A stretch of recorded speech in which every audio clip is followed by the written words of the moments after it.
कलाम की तलवार को इस्तेमाल करते हुए जो गलत है उसे काट देगा। आज उस कलाम की रोशनी में हमें उजाले में लेकर आएगा। उस कलाम की रोटी खिलाकर हमें तगड़ा बना देगा। उस कलाम के पानी को पिलाकर हमें तृप्त और समाधान देगा। हालेलुया। निश्चय आइए वचन कहता है, मैं आपके लिए पढ़ना चाहता हूं रोमियो 4:25। वह मतलब यीशु मसीह हमारे अपराधों के लिए पकड़वाया गया और हमारे धर्मी ठहरने के लिए, और यहां पे ऐड किया गया और हमारे धर्मी ठहराने मतलब क्या, और का इसके आगे क्या आता है फिर, या उसके पहले क्या आता है? हमारे अपराधों के लिए वो कुर्बान हुआ, हमारे गुनाहों के लिए वो कुर्बान हुआ, हमारे अपराधों के लिए वो पकड़वाया गया और हमारे धर्मी ठहरने के लिए वो पुनरुत्थित हुआ। यहां पे लिखा है कि वो जिलाया भी गया। मतलब यीशु का बलिदान और यीशु का पुनरुत्थान, ये दोनों बातें हमें पापों की क्षमा भी देती है और हमें पापी से धर्मी भी बनाती है। हालेलुया। अब हम बहुत से बार देख चुके, बहुत सारे लोग एक वचन का गलत इस्तेमाल करते। रोमियो 3:10 के अनुसार कोई धर्मी नहीं, एक भी धर्मी नहीं। लेकिन उसका ऑलरेडी मैंने डिटेल में सब बातें बता चुका हूं। आज हम इस वचन को लेकर आगे चल रहे और हम देख रहे हैं कि धर्मी व्यक्ति के 5 स्वभाव, जो 5 स्वभाव में याकूब का 5वां अध्याय वचन 26 और रोमियो 3रा अध्याय वचन 11 से 12 में हम देख चुके हैं। धर्मी का पहला स्वभाव याकूब 5:26 के अनुसार क्षमाशीलता, दूसरा स्वभाव प्रार्थनाशीलता, और रोमियो 3:11 से अगर देखेंगे तीसरा स्वभाव समझदार, चौथा स्वभाव खुदा को खोजने वाला और 5वां स्वभाव भलाई करने वाला। ये 5 स्वभाव के अंदर जो व्यक्ति अपने व्यक्तिगत जीवन में छोटे मोटे अच्छे निर्णय लेते हुए जो आगे बढ़ता है वही धर्मी जीवन में बढ़ेगा। नहीं तो आज लोग सालों से एक ही जगह पर बैठे हुए, यीशु के द्वारा मुझे गुनाहों की क्षमा मिली है, माफी मिली है, उद्धार का अनुभव मिला है, वो वैसे लोग हैं जिन्होंने पहली कक्षा से दूसरी कक्षा में प्रवेश ही नहीं किया है। वो धर्मी तो है लेकिन पहली कक्षा में बैठे हुए धर्मी है। आज हम भले कम पढ़े लिखे माँ बाप है, लेकिन कौन से माँ बाप है जिनकी मर्जी है कि उनके बच्चे आगे पढ़ाई ना करें? अगर हम देखते हैं हमारे बच्चों के लिए अलग अलग क्षेत्र की पढ़ाई का चुनाव हम करते हैं, उनको गाइड करते हैं, उनको सजेस्ट करते हैं कि आप इन क्षेत्रों में जाओ। तो धर्मी जीवन के बारे में क्या? धर्मी जीवन में आगे बढ़ने के लिए हमें निर्णय लेना जरूरी है। अब वो निर्णय परमेश्वर के पक्ष में होना चाहिए। हमारे जो भी चुनाव है वो चुनाव हमारे परमेश्वर के पक्ष में होना चाहिए। ये जो चुनाव जो होते हैं ना अजीजों, ये जो निर्णय जो होते हैं ना, एक प्रकार के बीज को बोने जैसा होता है। मैं आपको बताना चाहता हूं कि अगर गलत निर्णय हम लेते हैं तो वो गलत बीज जब बोया जाता है तो वो कांटे के पेड़ को जन्म देता है। लेकिन अगर परमेश्वर की इच्छा के अनुसार वचन की अगुवाई में खुदा के सम्मुख रहते वक्त जब हम योग्य वचन लेते हैं और उस वचन के योग्य निर्णय लेते हैं, वो बीज बोया जाता है। जब वो बीज से जब वो पेड़ बाहर आता है या पौधा बाहर आता है तो उसमें से परमेश्वर का फलवंत जीवन आता है। इस वचन को हम अच्छी तरीके से समझने के लिए हमको थोड़ा सा गलातियों की पत्री में जाना पड़ेगा। और गलातियों की 6ठे अध्याय में कुछ बातें हमें यहां पे स्पष्ट रीति से दिखती है। 6ठा अध्याय और वचन 7 से लेके आगे गौर से सुनो। गलातियों 6ठा अध्याय वचन 7 से लेके आगे। धोखा ना खाओ, परमेश्वर ठट्टों में उड़ाया नहीं जाता। बहुत सारे लोगों को लगता है कि परमेश्वर केवल संडे चर्च में ही देखता है, लेकिन उन्हें बताया जाना चाहिए कि धोखा मत खाओ, परमेश्वर ठट्टों में उड़ाया नहीं जाता। आज अगर मैं डुप्लीकेट जीवन जी रहा हूं, आज मैं मेरे परिवार के सामने अलग जीवन है, कलीसिया में अलग जीवन है, समाज में अलग जीवन है, दोस्त यारों में अलग जीवन है, तो बाइबल हमें यहाँ पे स्पष्ट रीति से चेतावनी देती है, धोखा मत खाओ, परमेश्वर ठट्टों में उड़ाया नहीं जाता, क्योंकि मनुष्य जो कुछ बोता है वही काटेगा। 8 वचन कहता है, क्योंकि जो अपने शरीर के लिए बोता है, जो अपने शरीर के लिए बोता है, बाइबल यहां पे कहती है कि स्पष्ट रीति से कि वो शरीर के द्वारा विनाश की कटनी काटेगा। हालेलुया। बाइबल यहां पे स्पष्ट रीति से कहती है कि जो शरीर के लिए बोएगा, मतलब जो शारीरिक निर्णय लेगा, जो शरीर के क्षेत्र में निर्णय लेगा, मतलब कौन से क्षेत्र में? मनुष्य संतुष्टि के क्षेत्र में, परिवार की संतुष्टि के क्षेत्र में, खुदा से अधिक अपने व्यक्तिगत जीवन में दैहिक बातों को अधिक महत्व देते हुए जो निर्णय लेता है, वो अपने जीवन में विनाश की कटनी काटेगा। मतलब यहां पे ये निर्णयों के बारे में बताया गया है। अगर मेरे निर्णय, अगर मैं खुद को आत्मिक कहता हूं, लेकिन मेरे निर्णय शारीरिक दशा में जगत के लोगों के जैसा है, संसार के लोगों के जैसा है, तो मैंने बोया हुआ बीज विनाश की कटनी लेकर आएगा। लेकिन बाइबल आगे कहती है, जो आत्मा के लिए बोता है वो आत्मा के द्वारा अनंत जीवन की कटनी काटेगा। हालेलुया। आपको कौन सी कटनी चाहिए, ये आपके व्यक्तिगत निर्णयों पे डिपेंड है। आज मुझे आपको बताना है, मैं एक सेवक हूं, लेकिन कभी कभी मुझसे भी कुछ गलतियां हुई है, कुछ निर्णय लेने में गलतियां हुई है, और वो निर्णय मैंने गलत देह के क्षेत्र में, मनुष्य संतुष्टि के क्षेत्र में लिए होंगे। वो निर्णयों की वजह से जो मैंने बोया उसके लिए, मेरे लिए विनाश की कटनी आई। मुझे दुख से गुजरना पड़ा, मुझे अपमान से गुजरना पड़ा, मुझे निंदा से गुजरना पड़ा, मुझे बदनामी से गुजरना पड़ा। उसके पीछे का कारण है कि मैंने आत्मिक क्षेत्र में निर्णय नहीं लिया, तो मैंने शारीरिक क्षेत्र में निर्णय लिया। और यही निर्णय मतलब एक बोने वाले बीज के समान है, जिसके द्वारा विनाश की कटनी मेरे जीवन में आई, जिसकी वजह से मुझे कुछ समय अपने जीवन में दुख और पीड़ाओं को उठाना पड़ा। लेकिन कुछ निर्णय ऐसे भी है जो मैंने आत्मा के क्षेत्र में लिए, भले थोड़ा समय लगा, लेकिन जब उसका पेड़ या उसका फल आया तो उस फल ने मुझे आशीषित किया, उस फल ने मुझे समाधान दिया, उस फल ने मुझे खुशी दी, उस फल ने मुझे शांति, आनंद भी दिया। हालेलुया। अजीजों, इन दिनों में हमारे निर्णयों को हमको देखना होगा। और आज का जो विषय मैं आपके सामने लेकर आया हूं, धर्मी का चुनाव या धर्मी का निर्णय। हम धर्मी जीवन में चलते चलते अगर हम आत्मा के क्षेत्र में निर्णय लेते हैं, तो हमारे लिए इस जीवन में खुदा के अनुग्रह की कटनी होगी, और इस जीवन के बाद अनंत जीवन की भी कटनी होगी। यह परमेश्वर का वचन हमें यहां पे बताता है। आज हमारे निर्णयों के ऊपर हमें ध्यान देना होगा कि क्या मेरा निर्णय, ऐसा तो नहीं कि मैं पत्नी को खुश कर रहा हूं और खुदा को मैं नाखुश कर रहा हूं। मेरा निर्णय ऐसा तो नहीं मैं बच्चों को खुश कर रहा हूं लेकिन पवित्र आत्मा को शोकित कर रहा हूं। मेरा निर्णय ऐसा तो नहीं मैं कलीसिया को खुश कर रहा हूं और कलीसिया का चरवाहा यीशु मसीह को मैं दुखी कर रहा हूं। क्या मेरा जीवन गलत समझौते से भरा हुआ तो नहीं है? मुझे आने वाली आमदनी या मुझे मेरा फायदा करने वाले लोग वो पाप में जीवन जी रहे और उनके साथ मैं भी कुछ गलत निर्णय ले रहा हूं ताकि मेरे आमदनी बंद ना हो। आज मुझे आपको बताना है, ये गलत समझौते से भरी हुई कलीसिया आज हमारे भारत देश में और भारत के बाहर भी है। वो दिखने के लिए तो बड़े पैमाने में दिखती है, लोगों के सामने तो बड़ी फेमस है, लेकिन व्यक्तिगत जीवन में वो अपनी नजरों में गिरी हुई है। मुझे आपको बताना है, इंसान को सबसे बड़ी आशीष और अभिमान की बात कौन सी है? वो अपने नजरों में खड़ा होना चाहिए। आज लोग बाहर से तो बहुत फेमस और बहुत पॉपुलर है, लेकिन अपनी नजरों में गिरे हुए लोग हैं। क्यों? क्योंकि निर्णय देह के क्षेत्र में आए हैं और देह के क्षेत्र में आया हुआ निर्णय विनाश की कटनी को लेकर आता है, जो कटनी कुछ साल पहले मैंने भी काटी है।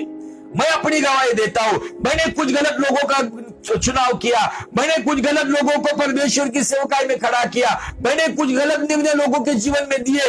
उसका परिणाम मैं अपने जीवन में उसका मैं परिणाम देख चुका हूं। उस सजा को मैंने कितनी रातें रो रो के भी निकाली है। तब से मैंने मेरे जीवन का मकसद बनाया है, जो थिस्सलुनीकियों की पत्री में पौलुस कहता है, हमारा मकसद परमेश्वर की संतुष्टि है, ना कि मनुष्य की। Our purpose is please to God, not people. उस दिन से मेरे को लोग भले कड़वे कहने लग गए, मुझे लोग खड़ूस कहने लग गए, मुझे लोग थोड़ा नकारात्मक दृष्टि से देखने लग गए, लेकिन मुझे लोगों की कोई परवाह नहीं होती है। अगर मेरा निर्णय पवित्र आत्मा के पक्ष में है तो दुनिया मुझसे रूठे, दुनिया मेरे खिलाफ हो जाए, दुनिया मुझसे प्रेम करे या ना करे, लेकिन मेरे परमेश्वर के पक्ष में अगर मेरा निर्णय है तो मुझे डरने की कोई बात नहीं है, क्योंकि मुझे पता है अगर मैंने आत्मा की क्षेत्र में बोया है तो मैं निश्चय अनंत जीवन को काटूंगा।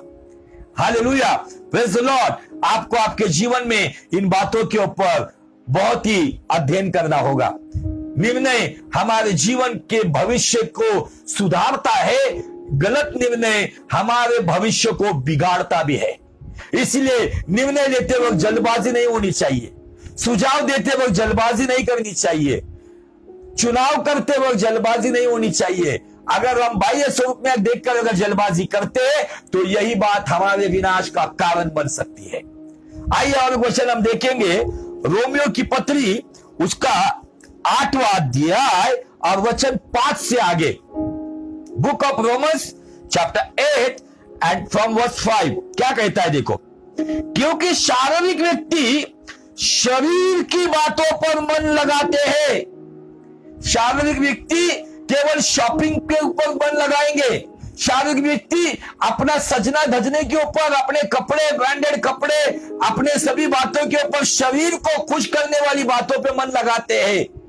अपनी खुशी के लिए जीते, मसीह की खुशी के लिए नहीं जीते हैं।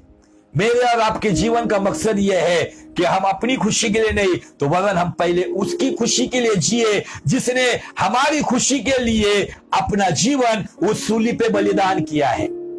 Hallelujah, praise the Lord. Bible यहां पे बताती है शरीर पर मन क्योंकि शारीरिक व्यक्ति शरीर की बातों पर मन लगाते, परंतु बहुत मस्त लगता है ये वचन, आध्यात्मिक व्यक्ति आत्मा की बातों पर मन लगाते हैं। आज मैं कौन सा व्यक्ति हूं? आध्यात्मिक व्यक्ति हूं तो मैं आत्मा की बातों पर, क्योंकि यीशु मसीह ने बहुत सुंदर उदाहरण दिया है, मनुष्य ने सब कुछ प्राप्त किया लेकिन अपनी आत्मा का विनाश किया तो उसे क्या लाभ। इन दिनों में मैं देख रहा हूं मेरे आसपास का जो माहौल है, कुछ जवान लोग हैं, कुछ मिडिल एज के लोग हैं जो शारीरिक संतुष्टि के लिए, व्यभिचार जैसे पाप के लिए, लैंगिक सुख के लिए, जो अपने आप को मसीह कहलाने वाले, बैप्टिज्म पाए हुए लोग, ऐसे कितने सारे लोगों को मैं देख रहा हूं जो अपनी शारीरिक भूख को मिटाने के लिए आज शर्मिंदगी की हदें लांघते हुए कहीं ना कहीं व्यभिचार के गुनाहों में पड़े हुए। आज इन बातों की वजह से कहीं पर प्रमोशन लेवल पे आने के लिए जवान फीमेल अपने शरीर की जो वर्जिनिटी है उसको गवाकर एक समझौते का जीवन जीते हुए ऊपर की सीढ़ी पर जाने के लिए शरीर की बातों पे मन लगाकर दुनिया की पॉपुलैरिटी के लिए अपनी वर्जिनिटी को, अपने कुमारियों को गवा रही है। यह हालात मैं आपको बता रहा हूं। लेकिन धन्य वे लोग जिन्होंने अपनी पवित्रता को बनाए रखे, जिन्होंने भले उनको नौकरी मिले या ना मिले, भले उनको प्रमोशन मिले या ना मिले, जिन्होंने अपनी पवित्रता के साथ कोई समझौता नहीं किया है, मैं उन्हें बताना चाहता हूं भले आपको लेट मिलेगा लेकिन आपको बेस्ट मिलेगा। आज पवित्रता की बातें कहीं पर की नहीं जाती है। आज कहीं पर भी जाओ, आज सभी प्रकार की कलंकित बातें, अनैतिकता से भरी हुई बातें खुलेआम उस पर चर्चा की जाती है। आज सभी जगह पर विज्ञापन अगर आप देखोगे, सड़कों पर देखोगे, टीवी पर देखोगे, ये सारी अश्लील बातों के विज्ञापन हमारे सामने से चले जाते हैं, हमारे सामने दिखाई पड़ते हैं। लेकिन हम इन दिनों में जी रहे जो सदोम गमोर के दिन है, ऐसे दिनों में हम जी रहे। इन दिनों में जो अपने धर्मी जीवन को बनाए रखेगा वही परमेश्वर के अनुग्रह से बचाया जाएगा। Hallelujah, praise the Lord. आगे बाइबल कहता है शरीर पर मन लगाना तो मृत्यु है, परंतु आत्मा पर मन लगाना जीवन और शांति है। वाह! शायद लोग आपको दुनिया के मूर्ख समझेंगे। जवानों गौर से सुनो, शायद आपको कुछ आपके दोस्त कहेंगे आपकी गर्लफ्रेंड नहीं है, या आपको कहेंगे आपका बॉयफ्रेंड नहीं है, तो शायद आपको ठट्टों में उड़ाएंगे, उड़ाने दो, लेकिन गलत निर्णय लेके आप परमेश्वर को ठट्टों में मत उड़ाओ।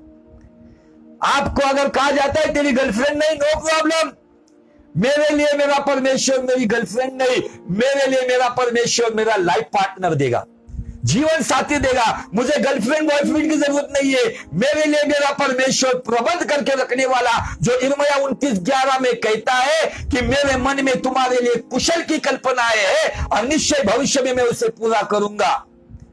इन दिनों में जवानों, मिडिल एज के लोगों, मैं आपको बताना चाहता हूं, इन दिनों में आफ्टर 40 के बाद बहुत बड़ी संख्या व्यभिचार में पड़ी हुई है, एक्स्ट्रा मैरिटल अफेयर्स में पड़ी हुई है। अब एक स्टाइल बन गई है, फैशन बन गई है, जो ये करता है उसे बहुत अच्छा लगता है, मैं बहुत बड़ा काम कर रहा हूं। लेकिन मैं बताना चाहता हूं, ये सारी बातें करते करते वो अधोलोक के करीब पहुंच गए हैं। बाइबल यहां पे कहती है शरीर पर मन लगाना मतलब वासना पे मन लगाना, लालच पे मन लगाना, दुनियादारी पे मन लगाना, अपनी संतुष्टि पे मन लगाना, आंखों की खुशी पर मन लगाना, शारीरिक लालसा पे मन लगाना। बाइबल कहती है मृत्यु है, लेकिन आत्मा पे मन लगाना जीवन और शांति है। वाह, आज मैं कहां पर मन लगा रहा हूं, कौन सी बातों पर मेरा मन लगा हुआ है? मैं मसीह में मैं मगन हूं या मैं संसार की बातों में मगन हूं? ये बातें आज हमें बहुत ही महत्वपूर्ण से समझना होगा। मैं इन सब बातों को क्यों आपके सामने आज रख रहा हूं? आज धर्मी का निर्णय मैं आज आपके सामने लेकर आया हूं।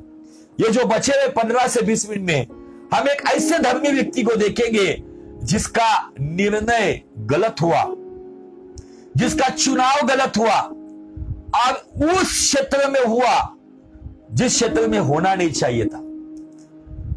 ऐसी संगति को छोड़कर वो गलत संगति में, क्योंकि उसका निर्णय गलत क्यों हुआ, उसका कारण है उस धर्मी व्यक्ति ने संसार को देखा, शरीर की बातों को देखा और इसीलिए उसने जो शरीर के क्षेत्र में बोया, इसीलिए उसको विनाश की कटनी को काटना पड़ा। उसे बाइबल धर्मी बताती है, लेकिन इस प्रकार का धर्मी आज हम देखेंगे जिसके ऊपर परमेश्वर ने अनुग्रह भी किया, लेकिन उस व्यक्ति के द्वारा 2 श्रापित राष्ट्रों का जन्म हुआ। क्यों आए ये 2 श्रापित राष्ट्र? इसके पीछे का कारण क्या है? हम धीरे धीरे इस धर्मी जीवन के बारे में बढ़ते जाएंगे। आप धर्मी जीवन में कब बढ़ोगे? जब आपके निर्णय according to word, not according to world, according to word, WORD मतलब वचन के अनुसार, परमेश्वर की इच्छा के अनुसार अगर आपके निर्णय है तो आप धर्मी जीवन में नाना प्रकार की परीक्षा आएंगे, आप स्थिति में पड़ोगे, नाना प्रकार की चुनौतियों का आपको सामना पड़ेगा, मेनी चैलेंजेस विल कम। लेकिन एक बात है, धर्मी इन सब बातों पर फतेह पाकर जयवंत मसीह जीवन जिएगा। लेकिन अगर मेरा निर्णय अकॉर्डिंग टू वर्ल्ड होगा, WORLD मतलब संसार के अनुसार होगा, तो यह निर्णय मेरे लिए विनाश की कटनी लाएगा। इन दिनों में निर्णय बहुत ही महत्वपूर्ण है। प्रभु, मैं आपको बताना चाहता हूं, हमारा परमेश्वर उसके पक्ष में किए हुए निर्णय, उसके पक्ष में लिए हुए निर्णय को आदर देता है, सम्मान देता है, आशीष देता है। एक निर्णय जक्कई ने लिया, वो यीशु मसीह को देख नहीं पाया तो उसने निर्णय लिया, मैं आगे जाऊंगा, यीशु मसीह आने से पहले मैं उस जगह पर जाकर बैठूंगा ताकि मैं उसको बहुत करीब से देख सकूं। खुदावन ने उस निर्णय को, उस भीड़ में जाना, कोई है जो इस भीड़ के ऊपर जय पाकर आगे मेरा इंतजार कर रहा है? क्या आपका रोज का इंतजार है? प्रभु, जब तक तुम मुझसे बात नहीं करेगा मैं अपनी जगह छोड़ूंगा नहीं। प्रभु उसके घर गया, जक्कई कहता है, प्रभु अगर मैंने अधर्मियों से या किसी के साथ अत्याचार करते हुए अगर किसी को मैंने लूटा है तो मैं उन्हें चौगुना लौटा देता हूं। ये उसका निर्णय के ऊपर खुदावन कहता है आज इस घराने में उद्धार आया है। हालेलुया। परमेश्वर हमारे उसके पक्ष में लिए हुए छोटे छोटे निर्णय को सम्मानित करता है। अजीजों, इन दिनों में आपको भले आपसे गलतियां हो रही है, भले आपके जीवन में कहीं ना कहीं गड़बड़ियां पैदा हो रही है, लेकिन आज से धर्मी जीवन में अगर आपको बढ़ना है तो आपके निर्णय योग्य दिशा में आनी चाहिए। ये निर्णय आपको धर्मी जीवन में बलवंत बनाते जाएगी और रोज दुष्ट का सर कुचलने के लिए आपको सहायता करे। हालेलुया। हम उस धर्मी को देखेंगे जिसके बारे में पतरस क्या कहता है। दूसरा पतरस उसका दूसरा अध्याय और वचन 7 से लेके आगे, 6 से लेके आगे, sorry, 2 Peter chapter 2 from verse 6। दूसरा पतरस दूसरा अध्याय वचन 6 से लेके आगे, गौर से सुनो। और सदोम और अमोरा के नगरों को विनाश का ऐसा दंड दिया कि उन्हें भस्म करके राख में मिला दिया, ताकि आने वाले भक्तिहीन लोगों की शिक्षा के लिए एक दृष्टांत बने। बाइबल यहां पे कहती है कि ये जो बातें हम देख रहे, इन बातों से परमेश्वर हमें बता रहा है कि ये क्यों हुआ।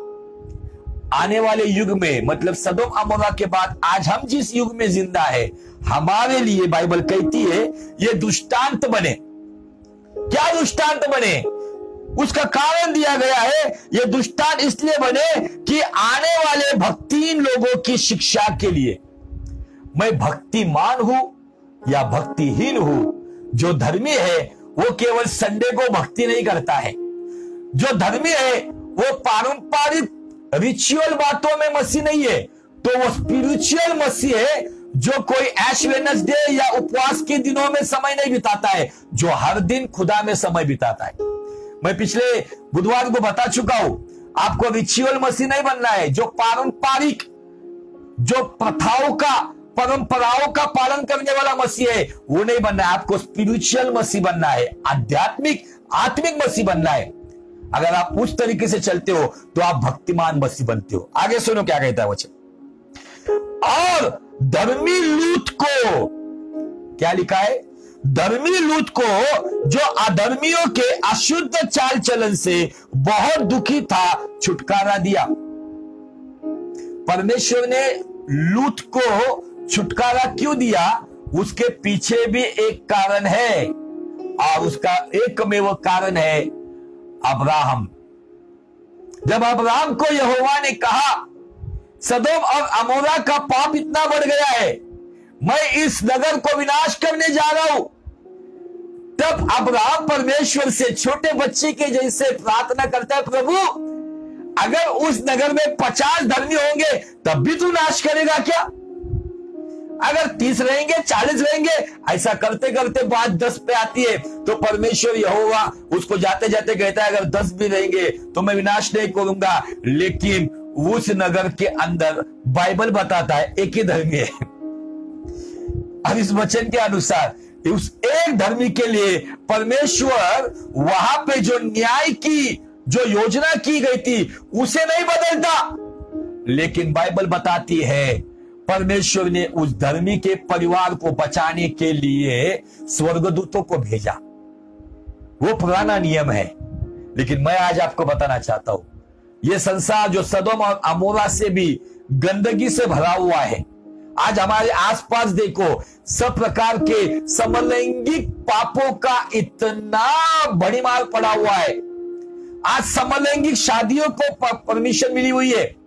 आज बाहर, इंडिया के बाहर समलैंगिकों की शादी चर्च में लगाई जाती है। अनैतिकता का उच्चांक आज पूरी तरह से ऊपर लौट गया है, ऊंचाई पर पहुंच गई है अनैतिकता। ये सारे कुकर्म ऊंचे स्थान पर पहुंच गए, लेकिन परमेश्वर अभी भी चुप क्यों है? क्यों चुप है? एक धर्मी जो हम धर्मियों के लिए पिता के दाहिनी ओर बैठा है, जिसे पिता का धर्मी हाथ कहा जाता है यशायाह 41:10 में, वो हमारे लिए विनती कर रहा है। उस वक्त बचाने के लिए स्वर्गदूत लूत के परिवार के लिए आए थे, लेकिन हमें इस सदोम अमोरा की अवस्था में जो संसार में हम जी रहे, और इस परिस्थिति में अगर हम हमारा ईमान, हमारी पवित्रता बनाए रखेंगे, तो हम धर्मियों के लिए स्वर्गदूत नहीं तो परमेश्वर का प्रिय पुत्र, वो धर्मी पुरुष हमारे लिए मध्य आकाश में आएगा। इसीलिए ऐसा धर्मी जीवन जियो। इसलिए मैं फिर से जिक्र करना चाहता हूं, कान खोलकर सुनो। बहुत सारे लोग कहते हैं यीशु मसीह पापियों के लिए आया था। निश्चय यीशु मसीह पापियों के लिए आया था, लेकिन अभी पापियों के लिए नहीं, तो अभी धर्मियों के लिए आएगा। इसलिए हो सके उतना धर्मी जीवन में योग्य निर्णय लेते हुए बढ़ते रहो, धर्मी जीवन में बलवान होते जाओ, ताकि परमेश्वर को फक्र हो, पिता को फक्र हो कि मेरे पुत्र का बलिदान व्यर्थ नहीं हुआ। कोई तो उस धर्मी खून में आज शुद्ध होकर, पवित्र होकर धर्मी जीवन में बलवंत हो रहा है। Hallelujah, praise the Lord. Bible आगे यहाँ पे कहती है, अशुद्ध चाल चलन से बहुत दुखी था, छुटकारा दिया, क्योंकि वो धर्मी उनके बीच में रहते हुए उनके अधर्म के कामों को देख देख कर और सुन सुनकर हर दिन अपने सच्चे मन को पीड़ित करता था। अजीजों, ये जो लूत सदोम और अमोरा में था, वो भले ही सदोम अमोरा के वो लिस्बेन जैसे पाप करने वाले लोग थे, समलिंगी पाप, होमोस, जो समलिंगी पुरुष पुरुष, लिस्बेन समलिंगी स्त्री स्त्री, जानवरों के साथ कुकर्म किया जाता था। सदोम और अमोरा के विनाश का मुख्य कारण यह था, जिस पर से हम आज पर्दा हटाएंगे, जो बातें आज आपके सामने हम रखेंगे। यही पाप उस वक्त संसार में बढ़ रहा था, सदोम अमोरा में। इसलिए खुदावन को बहुत ही गुस्सा आया, बहुत ही क्रोध आया। इसलिए खुदावन ने सदोम और अमोरा का विनाश करने का ठान लिया। आज हम उस जमाने में रहे जो सदोम अमोरा के समान है। ये समलैंगिकता को आज हमारे भारत देश ने भी अनुमति दी है। ये गेज लोगों की बड़ी यूनियन बन गई है। तो आपको ये बातें क्या आगाह कर रही है? ये क्या संकेत दिया जा रहा है? एक तरफ से न्याय आएगा, दूसरी तरफ से हमारा परमेश्वर का पुत्र आएगा जो हमें उसके राज्य में लेकर जाएगा। जैसे धर्मी लूत को छुटकारे के लिए अलग से प्रयोजन किया गया था, वैसे ही इन सदोम अमोरा से भी गंदगी से भरे इस संसार में जो आप और मैं जी रहे, अगर धर्मी जीवन जीने की कोशिश कर रहे, धर्मी निर्णय लेकर आगे बढ़ रहे, तो निश्चय हमारे लिए भी एक प्रबंध किया जाएगा। परमेश्वर का पुत्र हमें लेकर जाएगा। इसलिए अजीजों, धर्मी जीवन को साधारण मत लो। हमारी सोच पवित्र होनी चाहिए, हमारे विचार पवित्र होने चाहिए, हमारे चाल चलन पवित्र होने चाहिए। बाइबल कहती है उनके चाल चलन और उनके सभी बातों को देखकर ये लूत मन में पीड़ा उठती थी उसकी। क्या शब्द लिखा है, फिर से एक बार मैं आपको पढ़वाना चाहता हूं, गौर से सुनो। क्योंकि वो धर्मी उनके बीच में रहते हुए उनके अधर्म के कामों को देख देख कर, खुलेआम वहां पर शारीरिक कुकर्म चल रहा था, लैंगिक पाप चल रहा था। बाइबल कहती है और सुन सुनकर, कोई किसी के ऊपर अत्याचार या बलात्कार करता होगा, ये सुन सुनकर हर दिन अपने सच्चे मन को पीड़ित करता था। इसका मतलब वो कुकर्म करने वालों के बीच में था, लेकिन एक सच्चे मन वाला था। ये नौबत क्यों आई? ये परिस्थिति क्यों आई? ये हालात क्यों हुई? धर्मी का निर्णय गलत हुआ। अगर ये निर्णय गलत नहीं होता था तो ये परिस्थिति आती नहीं। नूह के पास सेकेंड टाइम एक अच्छा मौका था, लेकिन लूत ने उसका फायदा नहीं उठाया। मैं नूह बोला इसके समझ करो, लूत के पास एक दूसरा मौका था, लेकिन उसने उसका फायदा नहीं उठाया। बाइबल आगे कहती है, तो प्रभु भक्तों को परीक्षा में से निकाल लेना और अधर्मियों को न्याय के दिन तक दंड की दशा में रखना भी जानता है। आगे बाइबल कहती है, विशेष करके उन्हें जो अशुद्ध अभिलाषाओं के पीछे शरीर के अनुसार चलते और प्रभुता को तुच्छ जानते हैं। आज बहुत सारे लोग इन बातों के ऊपर जय नहीं पा रहे। मैं आता हूं उस निर्णय की ओर जो गलत निर्णय लूत ने लिया। आप सभी को पता है, बहुत सारे संदेश हमने सुने हैं। उत्पत्ति का 13 अध्याय में अब्राम और लूत अलग होते। अलग होने का कारण क्या था? अलग होने का कारण उनका व्यक्तिगत कुछ झगड़ा नहीं था। बाइबल कहता है अब्राम के चरवाहे और लूत के चरवाहे आपस में झगड़ा किया करते थे, और परमेश्वर ने अब्राम को जो भी मार्गदर्शन किया, उस मार्गदर्शन के अनुसार, क्योंकि अब्राम की जान लूत में अटकी हुई थी, वो लूत को अपना ही बच्चा समझता था। लेकिन लूत भी जब धन संपन्न हो गया या अमीर हो गया या पैसे वाला हो गया, उसके पास भी इतने चरवाए हो गए कि अब्राम के चरवाए और लूत के चरवाए आपस में झगड़ रहे थे। तब अब्राम ने एक सुझाव रखा लूत के सामने, देख पुत्र, हम दोनों भाई भाई है, हम दोनों सगे संबंधी है, इन चरवाओं की वजह से हमारे बीच में हमारे रिश्ते खराब नहीं होना चाहिए, इसलिए तू निर्णय ले, अगर तू दाएं जाएगा तो मैं बाएं जाऊंगा, तू बाएं जाएगा तो मैं दाएं जाऊंगा। तब लूत, मुझे ऐसा लगता है अगर लूत ये बात कहता था कि हे पिता, मैं तुझे छोड़कर जाऊंगा, बचपन से मेरा बाप मर गया, मैं बचपन से जाना हूं कि तू मेरा बाप है, तूने मुझे किस तरीके से संभाला है, तू मेरा इतना लाड प्यार करता है। लेकिन ये बात सुनने के बाद धर्मी के अंदर लालच नहीं आनी चाहिए। आज मुझे आपको बताना है, बहुत सारे लोगों का अंत हो रहा है लालच के कारण, धन का लालच, तन का लालच, शारीरिक सुख, मन का लालच, अहंकार। इस लालच की वजह से बहुत सारे लोग अपना जीवन नाश कर रहे हैं और उनके निर्णय, जो हमने गलातियों की पत्री से शुरुआत किया था 6 अध्याय के 8 वचन से, उन्होंने शरीर के क्षेत्र में बोया, इसलिए विनाश को काटा। यह धर्मी था, इब्राहिम के साथ रहने वाला धर्मी था। अगर इब्राहिम परमेश्वर की संगति में था तो यह भी परमेश्वर की संगति में चलता था। लेकिन बाइबल कहती है कि उसका निर्णय गलत हुआ। क्या निर्णय गलत हुआ? देखो, तब लूत ने आंख उठाकर, उत्पत्ति 13:10, तब लूत ने आंख उठाकर यरदन नदी के पास वाली सारी तराइयों को देखा, वह सब सींची हुई है। जब तक यहोवा ने सदोम और अमोर को नष्ट न किया था, तब तक सोर के मार्ग तक वो तराई यहोवा की वाटिका और मिस्र देश के समान उपजाऊ थी।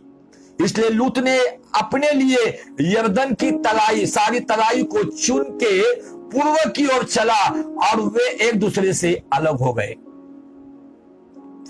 अब्राम कनान देश में रहा, जो आज का इजराइल है, पर लूत उस तराई के नगरों में रहने लगा और अपना तंबू सदोम के निकट खड़ा किया। सदोम के लोग यहोवा के लेखे में बड़े दुष्ट और पापी थे।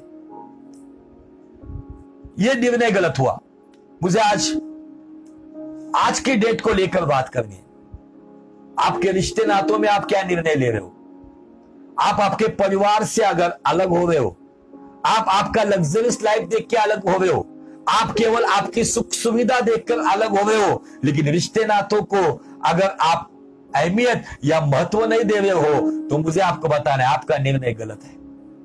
आज बहुत सारे लोगों ने खून के रिश्तों से अधिक जानवरों को महत्व दिया है। अगर खून के रिश्तों से अधिक जानवरों को महत्व दिया है तो यह निर्णय निश्चय ही गलत है। आज कुछ लोगों ने खून के रिश्तों से अधिक धन दौलत को महत्व दिया है। कुछ लोगों ने खून के रिश्तों से अधिक अपनी आन बान शान को महत्व दिया है। यह निर्णय गलत हो गए। लूत को वहां पे रुकना चाहिए था, क्योंकि लूत को पता है परमेश्वर अब्राम से बात करता है, लेकिन लूत को अपना अलग साम्राज्य बनाना था। आज बहुत सारे लोग अपना अलग साम्राज्य, अपनी अलग जगह बनाने के लिए अपनों को ठोकर मार के चले जाते हैं। आज इन बातों की वजह से ये लूत क्या है पता है? ये लूत अब्राम के जीवन में भी एक प्रकार का बॉन्डेज था, एक रुकावट थी। अगर आगे जाके देखेंगे, ये लूत जाने के बाद परमेश्वर उसे हेब्रोन में लेके जाता है, वो विषय अलग है। लेकिन आज मैं क्या बता रहा हूं, आप धर्मी जीवन जीते वक्त अगर आपका निर्णय गलत होता है, बाइबल यहां पे कहती है कि लूत सदोम नगर के निकट गया। जब धर्मी जीवन जीते और हमारा ध्यान अगर संसार की ओर रहेगा तो निश्चय हम संसार के निकट पहुंचेंगे। लेकिन आगे मैं अभी इतना नहीं पढ़ पाऊंगा, मेरे केवल 5 से 7 मिनट बचे। आगे ऐसा लिखा है कि अब्राम में जाने के बाद अब्राम को खबर आती है कि 5 राजाओं ने आक्रमण किया है और लूत और उसके परिवार को बंदी बनाकर लेकर गए।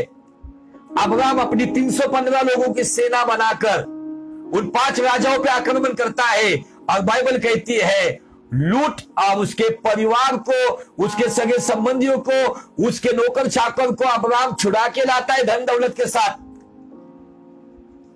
यह अच्छा मौका था लूत के पास अपने चाचा के पैर पकड़कर, ये चाचा मुझसे गलती हुई है, ताऊ जी मुझसे गलती हुई है, पहली बार मैं सोर और उस सदोम नगर के निकट गया तो मैं लुट गया, अब मैं तुझे छोड़कर नहीं जाऊंगा, मुझे तेरे साथ रहना है।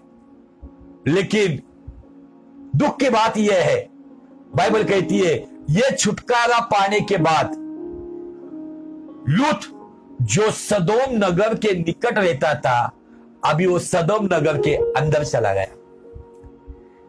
परमेश्वर हमें आगाह करता है, कभी कभी कुछ परीक्षाएं धर्मी के जीवन में आती है। क्यों आती है?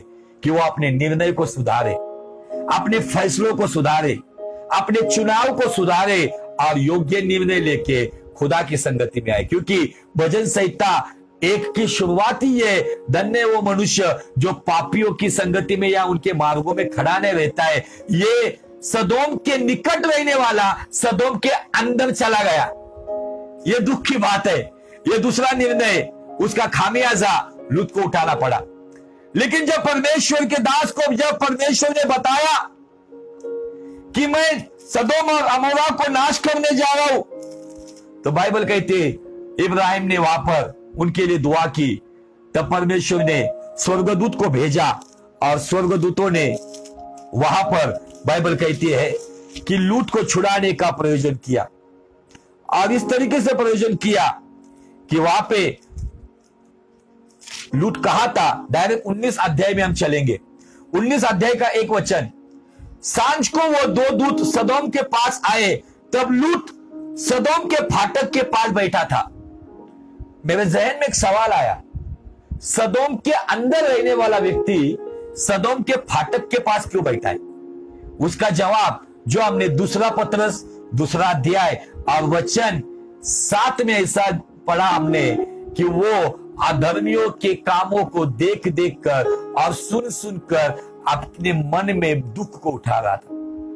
नगर के अंदर हर एक गली गली में कुकर्म होता होगा, जवान उस लैंगिक पापों में डूबे हुए होंगे और लूत और उसका परिवार वहां रहता था। लेकिन कहीं ना कहीं पारिवारिक गलत समझौते की वजह से शायद लूत बोलता होगा उसकी पत्नी को, बच्चों को कहता होगा चलो हम यहां से निकलेंगे। लेकिन लूत के निर्णय सदोम के अंदर भी गलत हो गए, क्योंकि उसने अन्य जातियों के साथ उसके बच्चों की शादी भी करवा दी। दामाद भी थे वहां पे, कुछ उसकी वर्जिन कन्या भी थी। लेकिन लूत नगर के अंदर नहीं रहता था, फाटक के पास रहता था। शायद दिन में वो फाटक के पास रहता होगा, सांझ के समय वो अपने घर जाता होगा। बाइबल यहां पे कहती है, देखो क्या हुआ। लूत सदोम के फाटक के पास बैठा था, उनको देखकर, दूतों को देखकर वो उनसे भेंट करने के लिए उठा और मुंह के बल झुककर दंडवत करके कहा, हे मेरे प्रभुओं, अपने दास के घर पधारिए और रात भर विश्राम कीजिए और अपने पांव धोइए, फिर भोर को उठकर अपने मार्ग पर जाइए। उन्होंने कहा, नहीं, हम चौकी में ही रात बिताएंगे। पर उसने उनसे बहुत विनती करके उनको मनाया, इसलिए वे उसके साथ चलकर उसके घर में आए और उसने उनके लिए भोजन तैयार किया, बिना खमीर की रोटियां बनाकर उनको खिलाई। उनके सो जाने से पहले सदोम नगर के पुरुषों ने जवानों से लेकर बूढ़ों तक वरन चारों ओर के सब लोग आकर उस घर को घेर लिया और लूत को पुकार कर कहने लगे, जो पुरुष आज रात तेरे पास आए हैं वे कहाँ है? उनको हमारे पास बाहर ले आओ कि हम उनसे भोग करें। ये गंदगी से भरा हुआ घिनौना पाप सदोम और अमोरा में था। लूत स्वर्गदूतों को कैसे पहचानता है कि ये स्वर्गदूत है? क्योंकि अब्राहम के साथ जब था तो ये एंजेलिक विजिटेशन उसको हमेशा होता था। स्वर्गदूत आते थे, जाते थे, अब्राहम बात करता था और उसने देखा ये आए हुए, लेकिन ये समझ नहीं पाया कि ये क्यों आए। वो उनको कहता है, अब्राहम के पास आता है, मेरे पास भी आए, खाओ पियो आराम करो, सुबह चले जाओ। लेकिन ये आए थे उनको बचाने के लिए।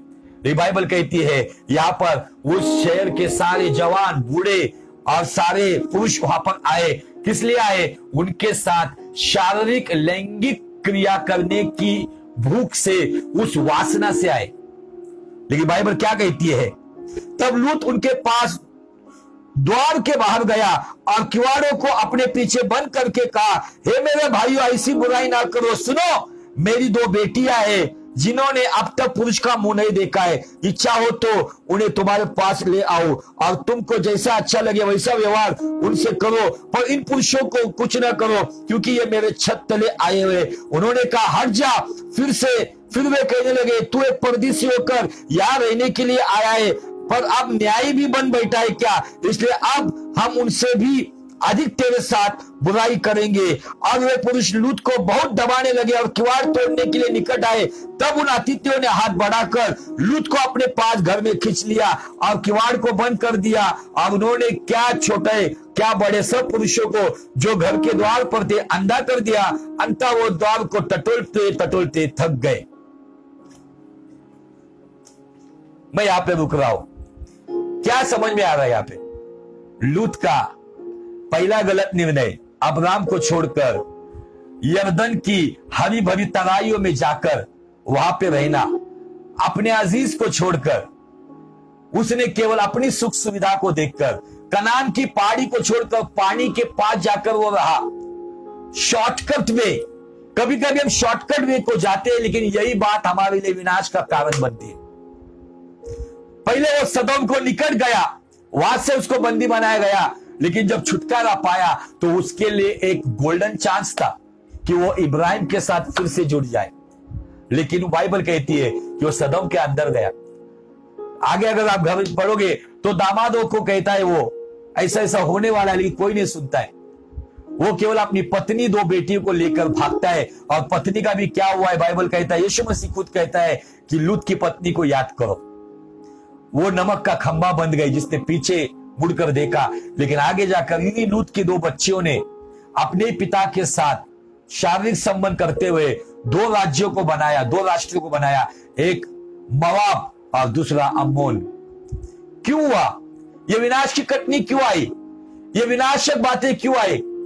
क्योंकि लूत का पहला निर्णय जो शरीर के क्षेत्र में था, जो विनाश को लेकर आए, उसको सुअवसर मिला था। भले वो धर्मी था। पतरस कहता है कि इन लोगों के पापों को देखकर वो ऊब गया था, वो परेशान हो गया था, वो छाती पीट पीट के दुआ कर रहा था, लेकिन उसका एक गलत समझौता उसको पूरी तरह से उस जाल में पूरी तरह से बांध दिया। उसका पूरा परिवार वहां पे सेटल हो गया था। आज मुझे आपको बताना है, धर्मियों अधर्मियों के बीच में सेटल मत हो जाओ। अगर आपको प्रसाद खाना नहीं है तो आप डायरेक्टली बोलो मेरे परमेश्वर को ये पसंद नहीं है, हाथ में लेके उसको कचरे में मत डालो। बोलो अपना जो भी स्टेटमेंट है, अपना जो भी निर्णय खुलेआम बताओ, मेरे विश्वास में मेरा खुदावन मुझे अनुमति नहीं देता है। अगर आपको कहीं पे पूजा पे बुलाया जाता, बोलो हम जिंदा परमेश्वर की इबादत करने वाले, कृपया हम नहीं आ सकते। हमारे मतभेद हो सकते लेकिन मनभेद मत करो। उनके साथ रिश्ते रखो, लेकिन उनके साथ उन्हें खुश करने के लिए उनकी संगति मत करो। आज बहुत सारे धर्मी अपने प्रमोशन के लिए, अपने फायदे के लिए, अपने नाम के लिए अन्य जातियों में कहीं ना कहीं गलत समझौते कर रहे हैं, और कहीं ना कहीं इन बातों का खामियाजा उनके ऊपर आने वाली परीक्षा, दुख दर्द, बीमारी और फाइनेंशियल प्रॉब्लम की वजह से उनको उठाना पड़ रहा है। लेकिन आज ये धर्मी का एक गलत निर्णय, आज हम देखते हैं कि दो गलत राष्ट्रों का जन्म हुआ, लेकिन खुदावन ने उस पर भी अनुग्रह किया। उसी राष्ट्र से परमेश्वर ने दाऊद के गोत्र में बोआज की पत्नी रूत को वहां से निकाला। परमेश्वर भले पहले धर्मियों से कुछ गलत हुआ है, उसमें से कुछ अच्छा भी निकालता है। क्या मुझे आज बताना है आपको? धर्मियों, आपको धर्मी जीवन में अगर लगातार बढ़ना है तो आपको परमेश्वर के वचन की नींव पर, खुदा की मर्जी पर, पवित्र आत्मा की अगुवाई पर और अपने जो अगुवे हैं उनके मार्गदर्शन पर योग्य निर्णय लेना होगा। शादी ब्याह के लिए योग्य निर्णय लेना होगा। भले आपका लव अफेयर हो, लेकिन यह केवल एक प्रकार का ऊपरी दिखने वाला आकर्षण है, यह आपको आगे तक लेकर नहीं जाएगा। आपको रुकना होगा। आपको निर्णय लेते वक्त आज परमेश्वर की मर्जी को जानना होगा। लूत का एक निर्णय गलत हुआ, लेकिन दूसरी बार वो निर्णय ले सकता था, लेकिन वो उन बातों का आदी हो गया था। वो यरदन के पास के पानी के अधीन हो गया था, सभी सुख सुविधा के आदी हो गया था, इसीलिए वो इब्राहिम के साथ नहीं जा पाया। आज आपको और मुझे अपना इब्राहिम जो यीशु मसीह, उसके करीब आना होगा। भले लोग हमारा मजाक उड़ाएंगे, भले लोग हमें मूर्ख समझेंगे, नो प्रॉब्लम, क्योंकि हमें पता है ज्ञानियों को लज्जित करने के लिए परमेश्वर तुम्हारे मेरे जैसे मूर्खों का इस्तेमाल करता है, नो प्रॉब्लम। लेकिन मैं खुदावन यीशु मसीह का दामन नहीं छोड़ूंगा। भले आज मेरे जीवन में समस्या है, परेशानी है, लेकिन फिर भी मैं किसी बाबा के पीछे या किसी अलग नॉन बिब्लिकल बातों के पीछे नहीं जाऊंगा। तो मैं अभी भी मेरा निर्णय पर मैं अटल हूं। भले मुझे चंगाई मिले या ना मिले, लेकिन मैं खुदा के पीछे चलूंगा। हबक्कुम के क्षेत्र में आपको खड़ा होना होगा। हबक्कुम कहता है दाख की बारी में दाख ना आए, खेतों में धान ना आए, भेड़शालाओं में भेड़ ना रहे, फिर भी मेरा मन यहोवा में मगन होते हुए, उत्साहित होते हुए उसको धन्यवाद देता रहेगा। आज कुछ मिलता है इसलिए मैं खुदा के पीछे नहीं चल रहा हूं। उसने मुझे अपने लहू से धर्मी बनाया है। उसका मारा जाना, उसका जिलाया जाना, जिसके द्वारा मैं धर्मी ठहरा हुआ। अब उस धर्मी जीवन में मुझे अंत तक, भले मेरे जीवन में परेशानी हो।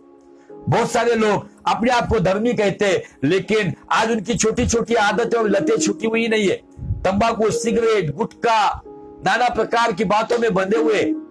परमेश्वर हमें इनमें से छुटकारा देकर आज मुझे देखना है, क्या मैं इन गलत लतों के करीब तो नहीं हूं?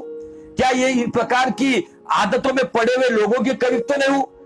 अगर अभी समय दिया यहां से बाहर, एक समय आएगा तो आप उनके बीच में जाकर आप उनके साथ वो बातें कर सकेंगे। प्रभु चाहता है कि मेरा धर्मी विश्वास से जिएगा। इब्रानी 10:38 क्या कहता है? मेरा धर्मी विश्वास से जिएगा। आइए इस वचन को पढ़कर प्रार्थना के साथ हम खत्म करते। इब्रानी का 10वां अध्याय और वचन 38 क्या कहता है? देखो, मुझे बहुत एक सामर्थ्य मिलता है इस वचन से, मुझे एक हियाव मिलता है, एनकरेजमेंट मिलता है इस वचन से। इब्रानी 10:38, मेरा धर्मी जन विश्वास से जीवित रहेगा, और यदि वह पीछे हट जाए गलत निर्णय लेने में, अपनी खुद की संतुष्टि में, परिवार की संतुष्टि में, समाज की संतुष्टि में, दोस्त यारी की संतुष्टि में, अपने गुप्त प्रेम की संतुष्टि में, अगर वो परमेश्वर को छोड़कर संसार की ओर मुड़ता है, मतलब पीछे हटना, अगर वो पीछे हट जाए तो मेरा मन उससे प्रसन्न न होगा, उस व्यक्ति से मेरा मन प्रसन्न न होगा। लेकिन आगे बहुत जबरदस्त बात 39 वचन में लिखी हुई है। क्या कहता है? पर हम हटने वाले नहीं कि नाश हो जाए। मतलब जो पीछे हटता है, जो गलत निर्णय लेता है, वो नाश होता है, जिसका एक पुख्ता सबूत यहां पर है। हम पीछे हटने वाले नहीं कि नाश हो जाए, पर विश्वास करने वाले हैं कि प्राणों को बचाए। वाह! हर हालात में, हर परिस्थिति में, बीमारी में, हर बुरी दशा में हम पीछे नहीं हटेंगे कि नाश हो जाए, परंतु हम उन लोगों के प्राणों को बचाने वाले बनेंगे, वो धर्मी। क्योंकि धर्मी पीछे ना हटे, ये खुदा की मर्जी है। मेरा धर्मी विश्वास से जिएगा, वो संसार की शारीरिक बातों से नहीं, तो विश्वास से जिएगा। वो पीछे ना हटे। बाइबल कहता है अगर वो पीछे हटेगा तो उसके वजह से मेरे मन को प्रसन्नता न हो। जिसने मेरे लिए अपने पुत्र को रखाने उसे कुर्बान किया, मेरा जीवन उसको अभिमान का कारण बने, ना कि शर्मिंदगी का कारण बने। प्रभु आपको बहुत बहुत आशीष करे। धर्मियों, इन दिनों में योग्य दिशा में योग्य निर्णय लो। भले दुनिया मजाक उड़ाएगी, नो प्रॉब्लम, लेकिन स्वर्ग आपको सम्मानित करेगा। प्रभु आपको इस कलाम के द्वारा बहुत बहुत आशीषित करे। अगर इस वचन के द्वारा परमेश्वर ने आपको छुआ है, आपके सवालों के जवाब दिए हैं, धर्मी जीवन में हम लगातार कैसे बढ़ सकते, इस क्षेत्र में आपके जीवन में रोशनी डाली है, मार्गदर्शन किया है, तो परमेश्वर की महिमा के लिए हो सके ज्यादा से ज्यादा इस वचन को शेयर कीजिए और लोगों को धर्मी जीवन जीने के लिए इस कलाम के द्वारा तैयार कीजिए। प्रभु आपको बहुत बहुत आशीषित करें। May God bless you, may God bless you.